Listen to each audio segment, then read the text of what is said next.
His IRGC hijacked an oil tanker in international waters and is confiscating the 145,000 metric tons of oil on board. He's okayed the transfer of hundreds of one-way attack drones to fuel Putin's brutal invasion of Ukraine. Now he's entertaining sending Putin ballistic missiles as well. Last week, he oversaw one of Iran's largest naval exercises, this time with dozens of warships from China and Russia. He's increased his stockpile of enriched uranium by 20%, giving him enough material for 3 nuclear weapons. He's been applying enormous political pressure on Iraq to expel U.S. coalition forces, and he's financed, trained, and equipped terrorist militias that have carried out over 175 attacks on U.S. troops in the region, including the January attack at Tower 22 that took the lives of 3 American soldiers. The president has responded with airstrikes on terrorist proxies, which have done little to stop them from lobbing missiles at ships in the Red Sea. He's threatened more sanctions on Iran, which have yet to make a dent in the Ayatollah's war machine. Then in January, terrorist rockets and drones were raining down on U.S. service members. He sent delegations to Iraq to begin negotiations on reducing U.S. presence. I can't think of a better illustration of appeasing the Ayatollah than that. This administration needs to articulate and employ a real strategy to counter Iran and protect U.S. interests in the region. It appears we may also need a new counter-terrorism strategy in Africa. This weekend, the military junta running Niger announced it was kicking out U.S. forces conducting operations to counter ISIS and al-Qaeda in the region. This comes on the heels of reports that Niger is negotiating security-related deals with Iran and Russia. It appears Niger will soon join Mali, Libya, Sudan, Mozambique, Burkina Faso in welcoming Russian troops and mercenaries into their country. Meanwhile, Chile is looking to expand its military footprint beyond the PLA naval base in Djibouti. And they've set their sights on the West Coast to give the PLA strategic access to the Atlantic. China has already built and is currently operating several large commercial ports along Africa's west coast as a part of its Belt and Road Initiative. Unless the administration steps up, it's only a matter of time before the PLA is operating with impunity off the Atlantic coast. At the end of the day, it is critical for the U.S. to have a footprint on the continent. Even a little goes a long way. The same can be said of U.S. business investments. Africa is of vital strategic importance to the United States. We can't let China or Russia become the preferred security or business partner. I look forward to hearing General Langley and Kurilla's best military advice on how we can counter Iran, Russia, and China and better protect U.S. interests in their AORs. And with that, I yield to my friend and colleague, the ranking member, for any comments he may have. I thank the chairman for his comments. I thank our witnesses for their leadership and support and for being here today. We had the Indo-Pacific and the Korean commanders in yesterday, and as I started off that meeting, I'll start off this meeting. This is a global interconnected problem, and I think that is the greatest challenge that we face right now. In this region, the focus is Iran in CENTCOM, but Iran is now increasingly, as the chairman alluded to, working with Russia. Russia's working with China. They're all working with North Korea. There is this consortium that has formed and is working together in a way that we haven't seen. And how do we counter that? How do we rally the rest of the world to recognize the threat that all of these nations pose and to work with us to confront that threat? In the Mideast, certainly it starts with Iran. I will disagree with the characterization of the chairman. The administration and DOD responded forcefully to the attacks that happened at Tower 22 and attacked back to the Shia militias in Syria and Iraq. And we're now, I think, on 46, 47 days without any of those attacks having happened. And in part, that's because Iran has been asking them to stand down because of the pressure that was put forward. We did not stand back and do nothing in the face of it. We do need to figure out something about Yemen. I look forward to hearing from the witnesses because despite our best efforts there, it's been much harder to stop those attacks. And that, too, is linked with China, as China ships are able to sail through the Red Sea unfettered because of their relationship with Iran. We need to work more to figure out how to reduce Iran's malign influence, but I will point out that that malign influence has been going through multiple administrations in multiple attempts. The maximum pressure campaign under the previous administration did not stop Iran from attacking both Saudi Arabia and the UAE and ships in the Persian Gulf at that point. So we have to come together and figure out a comprehensive strategy to deal with this. It's not going to be a simple solution. And yes, in this region, without question, the war in Gaza right now is the biggest flashpoint. And our support for Israel is important for a lot of reasons, but one is that they are threatened in multiple areas. If this war were to spread to Lebanon, if Hezbollah felt free to attack from Lebanon, if Iranian proxies in Syria and Iraq felt free to attack Israel from there, we could see this war blow up even further throughout the Middle East. So making sure that Israel has a credible deterrent to those threats is crucial to keeping this war from spreading and growing and causing even more suffering across the region. But also point out that the second the October 7th attacks happened, the president responded by surging U.S. troops in the region. Any rumors of negotiating to reduce our presence are just that, rumors. I've asked multiple officials. There is no such plan. In fact, we've done the exact opposite since October 7th, and I believe it's had an impact. It's had an impact on reducing Iran's desire to more directly attack Israel and to more directly attack U.S. interests in the region. So I think that's an incredibly important part of this. The other thing that I do want to point out, humanitarian assistance in Gaza is crucially important. I was just part of a delegation that was in Egypt and Israel. We went up to the Rafah Gate to see the efforts at getting humanitarian assistance. We met with Israeli officials. I understand where they are coming from in terms of their concern that any assistance that goes into Gaza will wind up in the hands of Hamas. But that risk is worth taking versus the risk of the humanitarian catastrophe that is happening in Gaza right now. We have got to work with Israel to get more humanitarian assistance in to reduce the human human suffering that is present there. Now, just a few days ago, for the first time, Israel allowed aid to come in from a different gate from further up north, which is helpful, but we have to continue that pressure. The effort to try to get aid in from the Mediterranean is also a positive step. But I hope that anyone who supports Israel understands that the suffering in Gaza right now is a huge threat, not just to the people in Gaza, but to Israel itself. We need to find an effort, we need to lead an effort to reduce that. Africa is a huge challenge. I look forward to General Langley, walking through some of the challenges there. But I do want to dispel the notion that somehow the U.S. should just come in by brute force and push out China and Russia from having influence in Africa.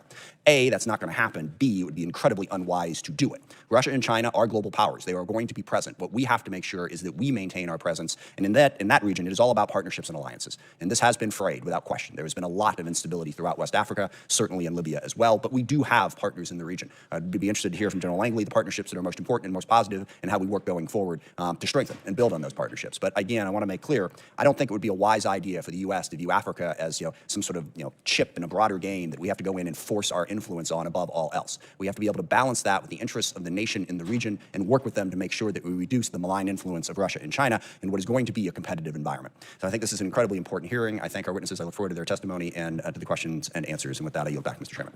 Thank the ranking member. Without objection, the chair may declare the committee in recess at any point. No objections ordered. I'd now like to introduce our witnesses. The Honorable Celeste Wallander is the Assistant Secretary of Defense for International Security Affairs. General Eric Carrilla is the Commander, United States Central Command, and General Michael Langley is the Commander, United States Africa Command. Welcome to our witnesses. Dr. Wallander, we'll start with you.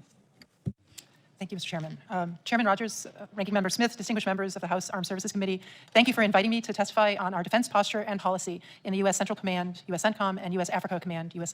AFRICOM areas of responsibility, alongside Commanders General Carrilla and General Langley. The world has significantly changed since our posture testimony in 2023. The crises proliferating in both the U.S. CENTCOM and U.S. AFRICOM AORs have created a level of instability not seen in years. Although the Department of Defense finds itself operating in a dynamic environment, the 2022 National Defense Strategy, the NDS, is still our guiding light for how the DoD will operate in the world. DoD applies principles of partnership, deterrence, diplomacy, integration, and values as it works to strengthen integrated deterrence, reduce conflict, and promote stability. A strong, principled, adaptive U.S. military remains a central pillar for U.S. leadership in the world while supporting a stable and open international system. First and foremost, we support diplomacy as our preferred means to achieve our objectives. Second, sustainable security relies on expanding regional security constructs, alliances, and partnerships, and integrating our partners with one another as well as the United States. Respect for fundamental freedoms and human rights expands sustainability in our security partnerships. As we take decisive action to address threats and challenges today in the U.S. AFRICOM and U.S. CENTCOM AORs, we continue to stand with our partners and allies to win what we view as the competition of coalitions that is becoming increasingly critical to our common security. In both regions, we closely monitor efforts by the PRC to expand its military footprint through its overseas logistics and basing infrastructure to project and sustain military power further. In the CENTCOM AOR, a prosperous, peaceful, integrated Middle East supports the long-term security and prosperity of the United States. Unfortunately, the Middle East faces several crises. Hamas brutally killed 1,200 Israelis on October 7th and continues to hold some 130 American and Israeli hostages. We are alarmed at the significant loss of life throughout the conflict which followed. Israel has an obligation to protect civilians and uphold international and international humanitarian law. Malign actors across the region, chief among them Iran, cynically exploit events unfolding in Gaza. Iran-backed militia groups attacked U.S. and partner forces over 175 times since October 17th throughout the region, killing 3 U.S. service members at Tower 22 in northeast Jordan. A U.S. contractor died of a heart attack, and over 180 service members sustained injuries during these attacks. In the Red Sea, the Houthis seek to affect this vital channel for global trade with at least 50 attacks against commercial shipping and naval vessels. We mourn those we have lost. Our prayers are with their families, always. Amid these crises, the Department of Defense is rising to the occasion to defend the nation's values and interests across the region. Significant U.S. assistance to Israel aims at ensuring that what happened on October 7th can never be repeated. The United States unequivocally stands for the protection of civilian lives during armed conflict, consistent with the law of war. We continue to underscore with Israel and regional counterparts, both publicly and privately, the importance of obligations related to civilian harm mitigation and risks of conflict to civilians during Israel's operations against Hamas. We closely monitor the situation in Lebanon to Israel's north. We continue working to contain the conflict while deterring state and non-state actors seeking to escalate tensions. DoD continues to hold Iran and its proxies accountable for their attacks on U.S. and coalition forces. We do not seek conflict in the Middle East, but attacks on American forces will not be tolerated, and we remain postured and prepared to use all means necessary to prevent a nuclear-armed Iran while working to counter Iran's destabilizing activities. On the AFRICOM AOR, Africa is not merely important, it is essential. African partnerships are critical for the Department of Defense to maintain its technological edge, accomplish its geopolitical and strategic objectives, and power our futures. Despite Africa's boundless potential, threats such as political instability, democratic backsliding, and the presence of violent extremist organizations are the focus of DoD efforts. Thank you, Mr. Chairman, Ranking Member, and members of the committee for inviting us today. Thank you, Ms. Wallander. General Carrilla, you're recognized. Chairman Rogers, Ranking Member Smith, ladies and gentlemen of the committee, on behalf of the soldiers, sailors, airmen, Marines, Coast Guardsmen, and Guardians who serve this command and our nation, I welcome the opportunity to talk to you today. I recently returned from my 27th trip to the Central Region. As I sat here just a year ago, the region was on the verge of improbable, unprecedented, and transformative progress. Today, the Central Region faces its most volatile security situation in the past half-century. This is not the same Central Region as last year. The events of 7 October not only permanently changed Israel and Gaza, they created the conditions for malign actors to sow instability throughout the region and beyond. Iran exploited what they saw as a once-in-a-generation opportunity to reshape the Middle East to their advantage. Iran has worked for decades to encircle the region with its proxies, and in the past 6 months, we have seen every proxy in the Iranian threat network operationalized in Iraq, Syria, Lebanon, Gaza, the West Bank, and Yemen. Iran's expansive network of proxies is equipped with advanced, sophisticated weaponry and threatens some of the most vital terrain in the world with global and U.S. implications. Houthi attacks on our warships and international shipping, coupled with Iranian-aligned malicious attacks on our forces in Iraq and Syria, are a direct result of an Iranian threat that has been incrementally spreading. Violent extremist organizations have also seized on this opportunity. ISIS surged their attacks in Iraq and Syria earlier this year, and the risk of attack emanating from Afghanistan is increasing. ISS Khorasan retains the capability and the will to attack U.S. and Western interests abroad in as little as 6 months with little to no warning. Strategic competition has also continued to evolve across the region. China and Russia have been quick to capitalize on destabilizing influences. They have shown meager interest or capability to reduce regional tensions, but they have also increased their efforts to compete with the U.S. and pressurize regional partners across all elements of national power. Collectively, Iran, Russia, and China are strengthening their relationships and fostering a chaotic landscape favorable to their exploitation.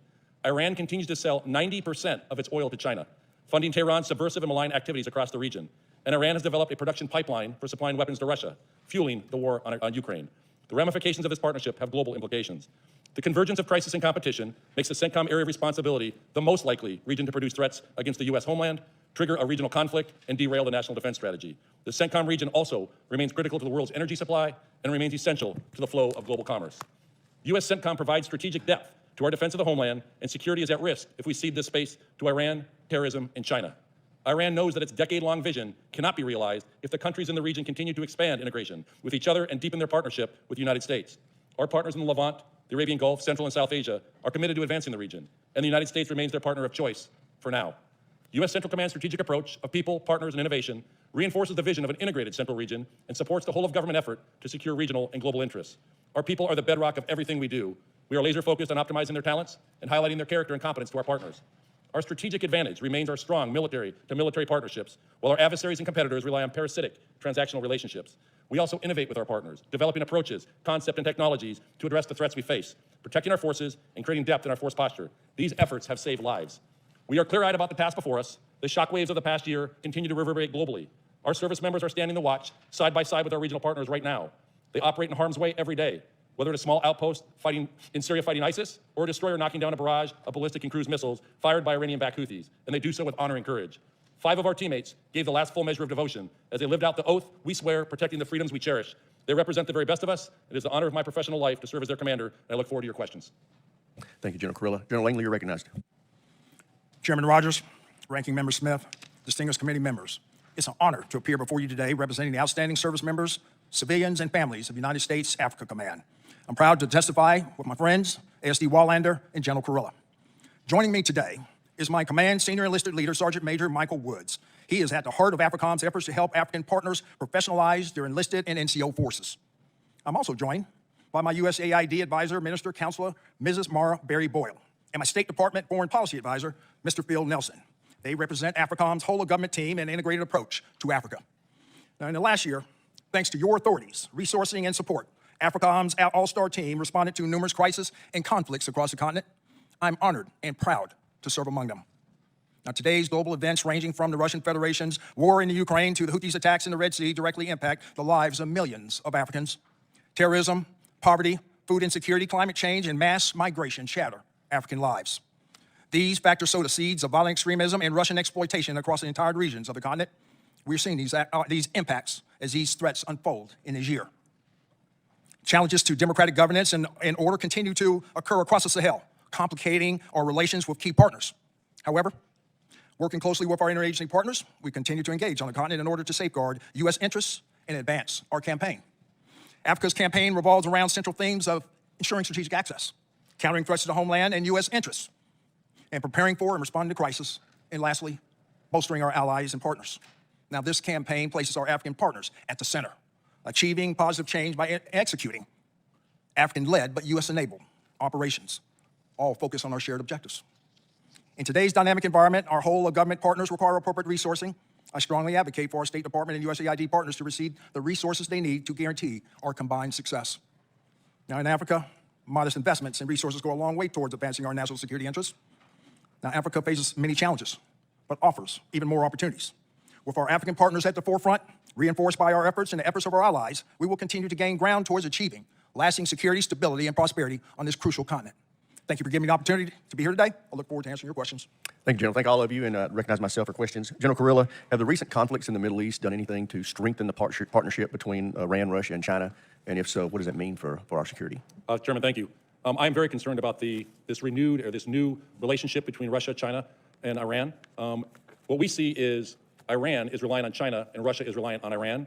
Iran sells 90% of its oil, all U.S. sanctioned, to China. So in effect, China is funding Iran's subversive and malign behavior in the region. Iran went from hundreds to now thousands of one-way attack unmanned aerial systems, suicide drones that they are providing to Russia. They were providing them both complete systems, and they built a factory for Russia to now produce them themselves, still relying on a supply chain. And they're now doing over 100 one-way attack drones a week in Ukraine. What I can talk in a classified setting is what Russia can provide in return back to Iran, which is concerning. We're also seeing China, which gets 50% of its oil from the Middle East, what they are doing in the Middle East to advance their elements of national power, diplomatic, informational, military, and economic.